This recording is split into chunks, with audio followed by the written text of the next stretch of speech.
Bismillahirrahmanirrahim. Assalamualaikum warahmatullahi wabarakatuh.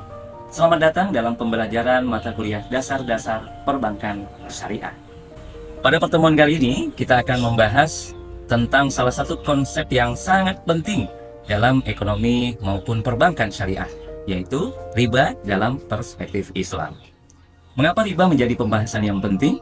Ya, karena larangan riba merupakan salah satu prinsip utama yang membedakan sistem perbankan syariah dan perbankan konvensional.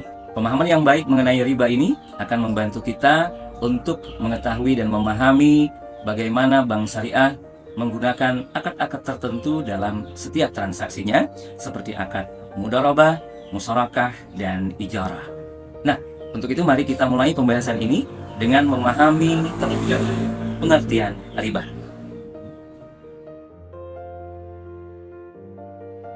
Secara bahasa, riba berarti tambahan, pertumbuhan, atau kelebihan.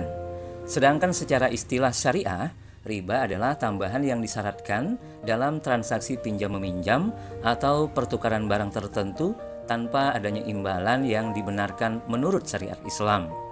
Islam melarang praktek riba karena dianggap mengandung unsur ketidakadilan dan dapat merugikan salah satu pihak dalam transaksi. Larangan riba ini dijelaskan oleh Allah dalam Al-Quran, salah satunya pada surah Al-Baqarah ayat 275 yang menjelaskan bahwa Allah menghalalkan jual beli dan mengharamkan riba.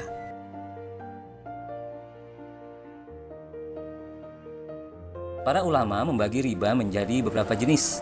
Di antaranya, pertama, riba qard. Riba qard adalah tambahan yang disyaratkan dalam transaksi pinjaman.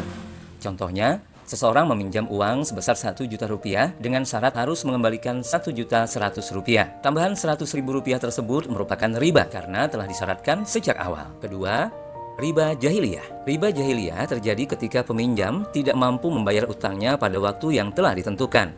Kemudian, kreditur memberikan penangguhan dengan syarat jumlah utang ditambah. Praktek ini umum terjadi pada masa sebelum Islam dan sering menyebabkan beban utang semakin berat. Ketiga, jenis riba fadl. Riba fadl terjadi dalam pertukaran barang sejenis yang tidak sama ukurannya atau kualitasnya. Misalnya menukar 1 kg gandum dengan 1,5 kg gandum secara tunai. Yang keempat, riba nasi'ah. Riba nasi'ah muncul karena adanya penundaan penyerahan salah satu barang ribawi yang dipertukarkan. Jenis riba ini berkaitan dengan tambahan yang timbul akibat faktor waktu dalam pertukaran barang tertentu. Mengapa Islam melarang riba? Ada beberapa hikmah di balik larangan tersebut. Pertama, mewujudkan keadilan dalam transaksi ekonomi. Kedua, mencegah eksploitasi pihak yang lemah oleh pihak yang memiliki modal. Ketiga, mendorong kegiatan ekonomi yang produktif melalui kerjasama dan investasi. Keempat, menciptakan pemerataan kesejahteraan dalam masyarakat. Dan yang terakhir, memperkuat nilai-nilai moral dan etika dalam aktivitas ekonomi. Dalam praktek perbankan syariah, larangan riba menjadi dasar dalam pengembangan berbagai produk dan layanan. Oleh karena itu, Bank Syariah tidak menggunakan sistem bunga sebagaimana yang dikenal dalam perbankan konvensional. Sebagai gantinya, Bank Syariah menerapkan akad yang sesuai prinsip syariah, seperti mudharabah untuk bagi hasil, musyarakah untuk kerja sama usaha, murabahah untuk akad jual beli dengan margin keuntungan yang disepakati, dan ijarah untuk sewa-menyewa. Melalui akad-akad tersebut, keuntungan diperoleh dari aktivitas usaha dan transaksi real, bukan dari tambahan atas pinjaman uang. Baik, mahasiswa sekalian, dari pembahasan kita hari ini dapat kita simpulkan bahwa riba adalah tambahan pembayaran yang dilarang dalam Islam karena mengandung unsur ketidakadilan dan dapat merugikan salah satu pihak dalam transaksi. Larangan riba menjadi landasan utama lahirnya sistem perbankan syariah yang mengedepankan prinsip keadilan, kemitraan, dan keberkahan dalam kegiatan ekonominya melalui sistem bagi hasil.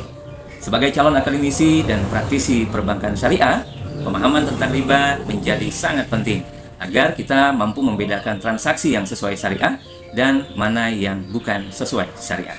Terima kasih atas perhatiannya. Wassalamualaikum warahmatullahi wabarakatuh.